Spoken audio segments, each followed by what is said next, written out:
నీ పేరేంటి? Very good, correct కావండి. మోషే కింద యెహోషువ యుద్ధం చేస్తూ ఉన్నాడు. దైవజనుడు కదా, యుద్ధం చేస్తామంటే మా ఓళ్ళందరికీ ఎలవాలి నాయన అని చెప్పి చేతులు పైకెత్తి ప్రార్థన చేస్తాను. ప్రార్థన చేసి చేతులు దించాడు. హలో, దించిన వెంటనే ఇజ్రాయేల్ ప్రజలకి అపజయం, అమాలేకీయులకి జయం. చెప్పండి గట్టిగా, ఇజ్రాయేల్ ప్రజలకి అపజయం. చెప్పండి, అమాలేకీయులకి జయం వచ్చింది.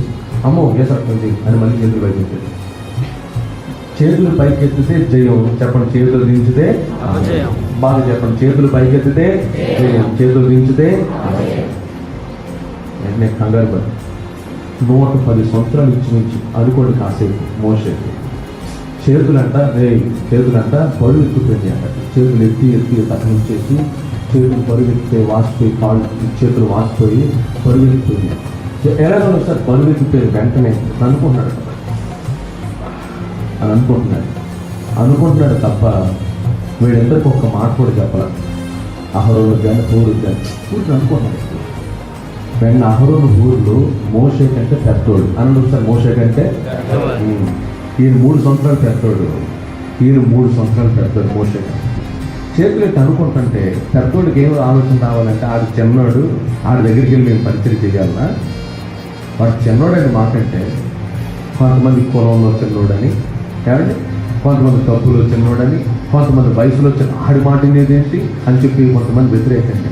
కానీ అహరోను హూరులా అనుకోవాలి. ఇంకో విషయం చెప్పినా, అసలు మోషే నోరు తెరిచి నా చేతులు లాగుతున్నాయి, నా చేతులు లాగుతున్నాయి, నాకు ఇబ్బంది కలుగుతుంది అని ఒక్క మాట పలకకుండా చేతులు ఎట్టు అనుకుంటుంటే ఒక రాయి తీసుకొచ్చి మోషే గారికి వేసి కూర్చోబెట్టేసి వీళ్ళిద్దరు కలిసి చేతులు పట్టుకున్నారంట. పట్టుకోండి,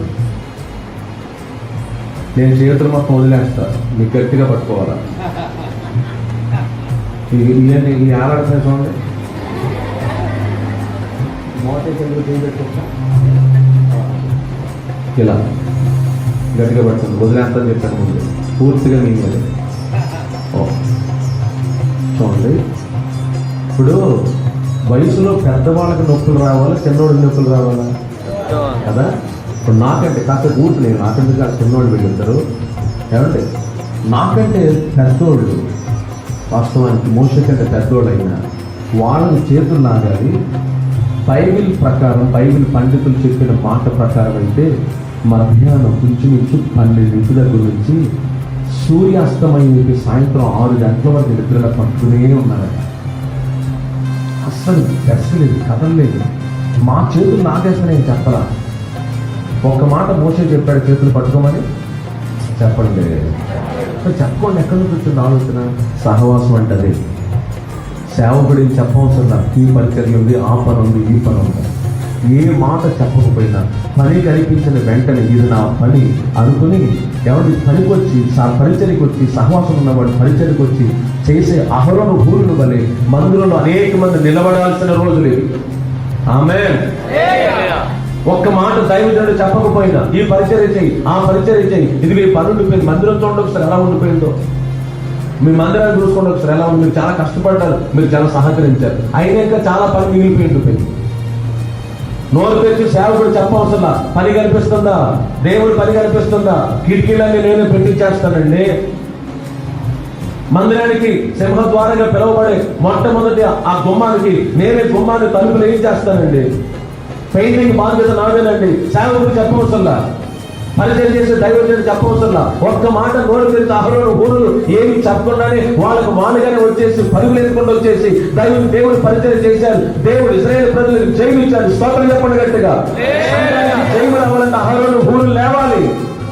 సంఘ పరిస్థితుల్లో జైలు రావాలనుకుంటే, సంఘానికి జైలు రావాలనుకుంటే, వెళుతున్న ప్రతి పని సఫలపరచబడాలనుకుంటే అహరోను హూరులాగా లేచి సేవకుల పక్షంగా నిలబడిపోవాలి. సేవకుల పక్షంగా నిలబడిపోవాలి, పరిచర్య పక్షంగా నిలబడాలి. సహవాసం అంటే